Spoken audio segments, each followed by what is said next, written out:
Zona nyaman itu seperti selimut hangat di pagi hari.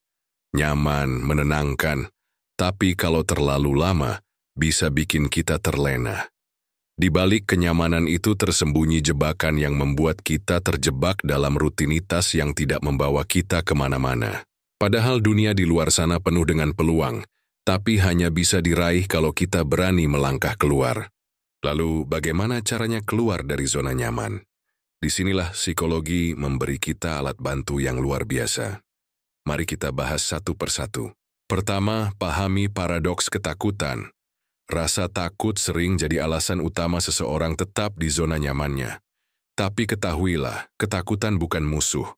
Ia bisa menjadi kompas.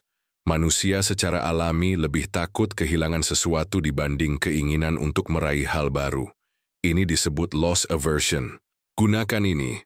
Tuliskan apa saja yang bisa kamu hilangkan kalau terus diam di tempat. Karier impian, kesehatan, hubungan.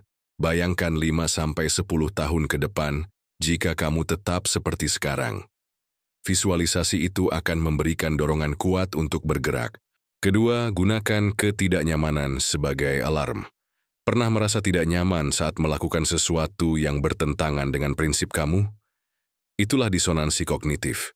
Misalnya, kamu percaya hidup sehat itu penting, tapi tiap pagi lebih memilih tidur daripada olahraga. Rasa bersalah muncul. Itu tanda bahwa diri kamu ingin berubah. Jadikan ketidaknyamanan ini sebagai pengingat. Mulailah dari hal kecil. Bangun 10 menit lebih awal, jalan kaki 15 menit, kurangi gula. Setiap langkah kecil itu adalah sinyal bahwa kamu sedang bergerak ke arah yang lebih selaras dengan siapa diri kamu seharusnya. Ketiga, terapkan batas waktu dan kelangkaan. Zona nyaman seringkali bertahan karena kita merasa punya banyak waktu. Tapi ketika kamu menciptakan urgensi, batas waktu, atau kelangkaan, pikiran kamu akan bereaksi berbeda. Misalnya, tetapkan tenggat waktu pribadi. Saya harus mulai olahraga minggu ini. Lalu beritahu orang lain tentang komitmen itu. Keberadaan saksi akan meningkatkan akuntabilitas. Otak akan berpikir ini serius. Keempat, bangun dialog internal yang positif. Apa yang kamu katakan pada diri sendiri setiap hari bisa menentukan arah hidup kamu. Aku gagal, aku nggak bisa, adalah kalimat yang pelan-pelan merusak keberanian. Ubah narasi internal kamu. Daripada berkata, aku payah dalam hal ini, ubah jadi, aku belum terbiasa, tapi aku bisa belajar.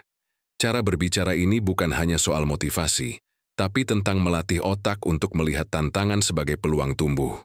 Kelima, gunakan sistem hadiah. Otak manusia sangat responsif terhadap dopamin, hormon kebahagiaan yang keluar saat kita merasakan pencapaian. Gunakan itu. Pecah tantangan besar menjadi langkah-langkah kecil dan beri hadiah setiap kali kamu menyelesaikannya. Misalnya, setelah menyelesaikan tugas berat, izinkan diri menikmati kopi favorit atau nonton satu episode serial. Dengan begitu, otak akan mulai mengasosiasikan proses sulit dengan hal menyenangkan. Keenam, biasakan diri dengan ketidakpastian. Kita sering ingin semua hal berjalan sesuai rencana, tapi hidup tidak seperti spreadsheet. Melatih diri untuk menerima kekacauan kecil akan membuat kamu lebih fleksibel. Cobalah hal-hal baru secara teratur. Ubah rute pulang, pelajari skill baru. Ubah urutan rutinitas pagi kamu. Tantangan kecil ini melatih mental kamu untuk nyaman di tengah ketidakpastian. Seiring waktu, kamu tidak hanya akan lebih tahan banting, tapi juga lebih percaya diri. Ketujuh, hadapi ketakutan secara bertahap. Ketakutan seringkali lebih besar dalam pikiran dibanding realitasnya. Desensitisasi bertahap adalah metode di mana kamu menghadapi ketakutan itu secara perlahan, satu tingkat demi satu tingkat.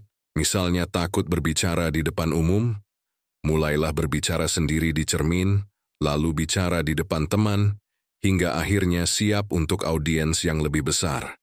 Setiap level kecil yang kamu taklukkan, memperbesar keberanian kamu. Zona nyaman memang menggiurkan. Tapi jangan biarkan ia mengurung potensi besar yang kamu miliki. Perubahan bukan tentang lompatan besar, tapi tentang langkah kecil yang diulang setiap hari. Gunakan prinsip psikologi ini sebagai alat, bukan tekanan. Karena pada akhirnya pertanyaan yang penting bukan, apakah kamu siap untuk berubah? Tapi, apakah kamu siap hidup dengan tidak berubah?